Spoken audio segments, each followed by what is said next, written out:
वो कहते हैं ना साथियों कि कोई किसी के हिस्से का नहीं खा सकता, भगवान सबको बराबर का ही देता है। अब मैं आपको एक इसका उदाहरण दिखाता हूँ। पीछे ये जो फसल है, ये मूंग की जो फसल है, इसके ऊपर आप ये देखो, सभी की खेतों में फसलें हैं वो बिल्कुल पके हुए है, और ये देखो बिल्कुल हरा दिखाई दे रहा है, एकदम बिल्कुल हरा दिखाई दे रहा है। और पहले क्या हुआ था, ऐसे हो गया था, सब जीव जंतुओं ने इसको एकदम ऐसे खा के बीच से लट निकलना बिल्कुल ख़राब हो गया था। और यही बात अगर दूसरी खेतों में करें तो वहाँ पे क्या है, फसल है वो कटने पे आ रही है और पके हुए पे है। बात इतनी थी कि हमने इसके अंदर है ना उर्वरक जो रासायनिक खाद होती है उनका बिल्कुल ही प्रयोग नहीं किया था। देख रहे थे कि क्या फ़र्क पड़ता है बिना खाद के और कैसी फसल होगी।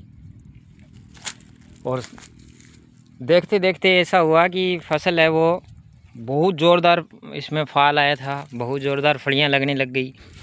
लेकिन हुआ ऐसा कि सारी है ना फसल बर्बाद हो गई थी, बिल्कुल बर्बाद हो गई थी। हमने तो उम्मीद ही नहीं छोड़ी थी। कैसे हो गई थी कि जितनी भी ऊपर हरी भरी फली आई थी वो सारी ऐसे हो गई थी, देखो ऐसे बिल्कुल एकदम लटें इनको खा गई थी, बीच से एकदम खाली हो गई थी फलियाँ।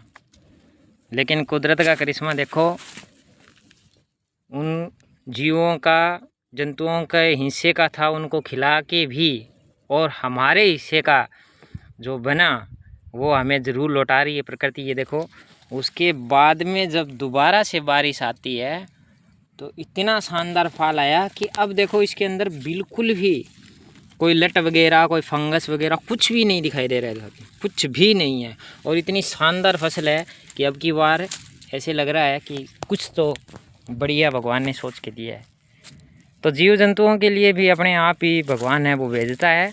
और इसमें क्या हुआ कि दोनों को ही फ़ायदा हुआ। जीव जंतु जितने भी थे, लट वगैरह थी, कीड़े थे, मकोड़े थे, उन्होंने अपना पेट भरा और वो भर के उनका जो समय होता है, कार्यकाल होता है, वो चले गए। उसके बाद में कुदरत ने दोबारा हमें हमारे हिस्से का वापस दिया है। देखो साथियों, ये एक बहुत बड़ा उदाहरण है कि भगवान जो भी देता है वो सोच समझ के ही देता है। जिसको पेट दिया है उसको चुग्गा ज़रूर देगा।